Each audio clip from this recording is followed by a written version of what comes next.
Once upon a time, there was an ordinary 19 years old girl who has never been to abroad. She decided to travel to Malaysia by herself for the first time and met a guy who changed her life. He was 21 years old solo backpacker traveling around the world. What? How can students travel around the world alone? At the end of this trip, she said, I'm going to world trip by myself. She worked hard to save money at guest house, inspired her by meeting with new people from other countries, and she joined communities run by travelers and learned so much things about world trip. Addition to that, she learned English in Malta and learned Chinese in Beijing to make friends from all around the world. Finally, January in 2019, her journey has begun. This is the story about her adventures. Hello, I'm Suzuka. I'm so glad to share my story with you guys. There are 10 chapters in this series. I hope you enjoy it.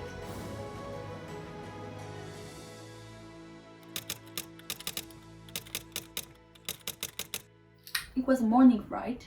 I was supposed to exchange my Japanese yen to US dollars, but I was too late to wake up and didn't have time for that. That was seriously the worst mistake I made. Anyway, my friend saw me off at the airport and gave me lovely letter and money. I had a direct flight from Japan to Bangkok in Thailand. It took about 6 hours and a half. Bangkok is the capital of Thailand.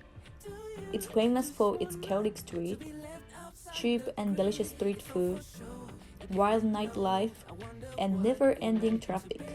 So I landed in Thailand for the first time in 2 years.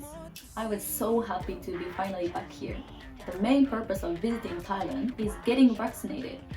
So I went to the hospital, which people call it Snake Farm. I was like, why is the name so creepy? Getting vaccinated by snake?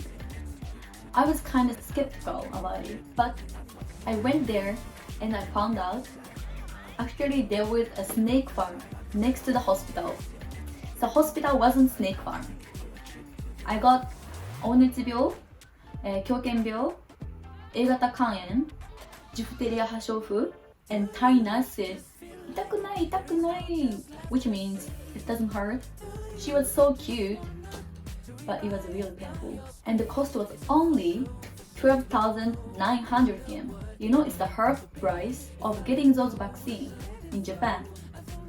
After that, I took a bike taxi and went to the port.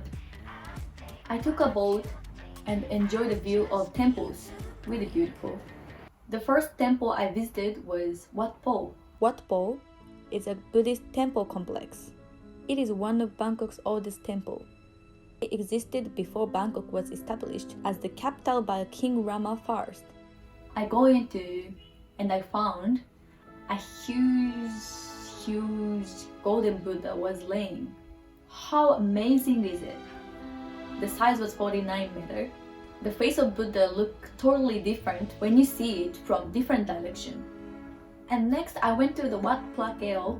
Wat Phra Keo, commonly known as the Temple of the Emerald Buddha, is regarded as the most sacred Buddhist temple in Thailand. A large number of buildings lie on the premises of the Grand Palace. It has more than 100 buildings and has a history which is more than 200 years old. It was very interesting to learn culture and history of Thailand. This is the must-visit place if you ever travel to Thailand. I head to Khao San Road by local bus, and Khao San Road is like a street where you have restaurants, pubs, like massage shops, souvenir shops, and like basically everything you need. And I found I had no more cash, so I went to the ATM and withdrew some money. And after that, I went to the souvenir shop to buy something, and I opened my wallet, and I was like, oh my god, I forgot to take card from ATM. What the f? But you know, I was super optimistic person. This kind of thing happen all the time in my life. So you know, I just sang Hakuna Matata, and I just tried to forget about it. Needless to say, after 2 months, I fucked up. Thank you for watching this video and see you on the next chapter. Bye bye!